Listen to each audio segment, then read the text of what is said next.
First இந்த சாம்பார் பண்ணுறதுக்கு அடுப்பு ஒரு குக்கர் வச்சுருக்கேன். குக்கரில் ஒரு 1 கப் அளவுக்கு நல்லா துவரம்பருப்பை நல்லா வாஷ் பண்ணிட்டு சேர்த்துக்கலாம். இது கூட ஒரு பெரிய பழுத்த தக்காளியை கட் பண்ணி சேர்த்துக்கலாம். அதுக்கப்புறமா ஒரு 25 போல் சின்ன வெங்காயம், காரத்துக்கு பச்சை மிளகாய் ஒரு 5லேருந்து 6 பச்சை மிளகாய் வரைக்கும் சேர்த்துருக்கேன். அதுக்கப்புறம் கருவேப்பிலை, கொத்தமல்லி, ஒரு 20 பல் பூண்டு, அதுக்கப்புறமா ஒரு 1/2 டீஸ்பூன் ஜீரகம், 1/4 டீஸ்பூனுக்கு கம்மியாகவே வெந்தயம், ஒரு 1/4 டீஸ்பூன் போல் மஞ்சத்தூள், அதுக்கப்புறமா ஒரு சின்ன பிஞ்ச் பெருங்காயத்தூள் இது எல்லாம் சேர்த்துருக்கேன். இப்போ இந்த பருப்பு மூழ்கிற அளவுக்கு தண்ணி ஊற்றிக்கலாம். இது கூடவே பருப்பு சீக்கிரமாகவே வெந்து வரத்துக்கு ஒரு 1/4 டீஸ்பூன் போல் எண்ணெய் சேர்த்துக்கலாம். இப்போ இது ஒரு தடவை நல்லா கலந்து விட்டுட்டு இப்போது மூடி போட்டு மூடி ஒரு 2 விசில் விட்டு எடுத்துக்கலாம். 2லேருந்து ஒரு 3 விசில் விட்டு எடுத்துக்கோங்க.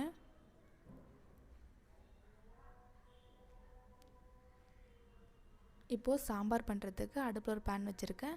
பேன் நல்லா சூடானதுக்கப்புறம் 1 டேபிள் ஸ்பூன் அளவுக்கு எண்ணெய் ஊற்றிக்கலாம். எண்ணெய் நல்லா சூடாகிடுச்சு. ஒரு 1/2 டீஸ்பூன் போல் கடுகு, ஒரு 10 வெந்தயம், 1/4 டீஸ்பூன் கம்மியாகவே சேர்த்துருக்கேன். இப்போ அந்த கடுகும் வெந்தயமும் நல்லா பொரியட்டும். கடுகு வெந்தயமும் நல்லா பொரிஞ்சிருச்சு. இதில் கொஞ்சமாக கருவேப்பிலை சேர்த்துக்கலாம். அதுக்கப்புறமா காய் சேர்த்துக்கலாம். காய் பார்த்திங்கன்னா முருங்கைக்காய், கத்திரிக்காய், உருளைக்கிழங்கு, மாங்காய் இது 4 சேர்த்துருக்கேன். மாங்காய் ரொம்ப முக்கியங்க இந்த சாம்பாருக்கு. அவ்வளோ டேஸ்ட்டாக இருக்கும் இந்த மாங்காய் போட்டு இந்த சாம்பார் வைக்கும்போதும்.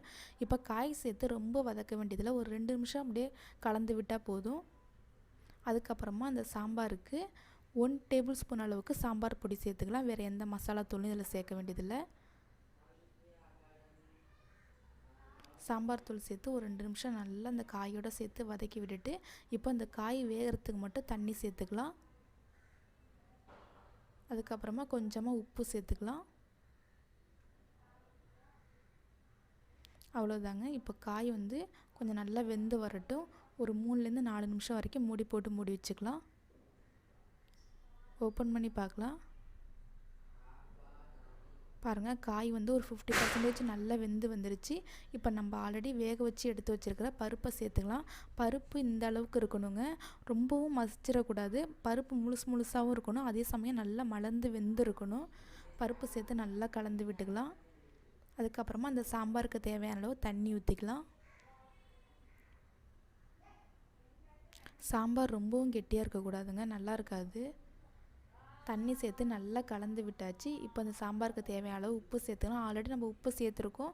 உப்போட செக் பண்ணிவிட்டு அதுக்கப்புறம் உப்பு சேர்த்துக்கோங்க.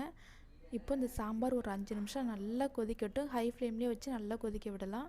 பாருங்கள், சாம்பார் ஒரு 5 நிமிஷம் நல்லா கொதிஞ்சிருச்சு. காயெல்லாம் நல்லா வெந்து சூப்பராக ரெடி ஆகிடுச்சுங்க. இப்போ இதில் கடைசியாக ஒரு சின்ன எலுமிச்சை சைஸ் அளவு புளி எடுத்து கரைச்சி ஊற்றிக்கலாம். அதுக்கப்புறமா கொஞ்சமாக கொத்தமல்லி தழை, நல்லா சாம்பார் நல்லா வாசனையாக இருக்கும் அந்த கொத்தமல்லி தழை சேர்க்கும்போதும். இப்போ புளித்தண்ணி சேர்த்து ஒரு 2 நிமிஷம் கொதியட்டும். பாருங்கள், புளித்தண்ணி சேர்த்து சாம்பார் ஒரு 2 நிமிஷம் நல்லா கொதிஞ்சிருச்சு. இப்போ இதில் கடைசியாக நல்லா ஒரு சின்ன துண்டு நல்ல வெல்லம் சேர்த்துக்கலாம். இந்த வெல்லம் சேர்க்கும்போது சாம்பார் அவ்வளோ டேஸ்ட்டாக இருக்குங்க. நல்லா வாசனையாக இருக்கும். அதே சமயம் நம்ம ஹோட்டலில் கல்யாண வீட்டிலலாம் என்ன நம்ம சாம்பார் சாப்பிட்றோமோ அதே மாதிரி தான் இருக்கும் இந்த சாம்பார். கடைசியாக வெல்லம் சேர்த்துக்கிட்டோம்னா அவ்வளோதாங்க நம்மளோட சுவையான. வெல்லம் சேர்த்து ரொம்ப கொதிக்க விட வேண்டியதில்லை. சும்மா ஒரு 2 கொதியல் வந்தால் போதும்.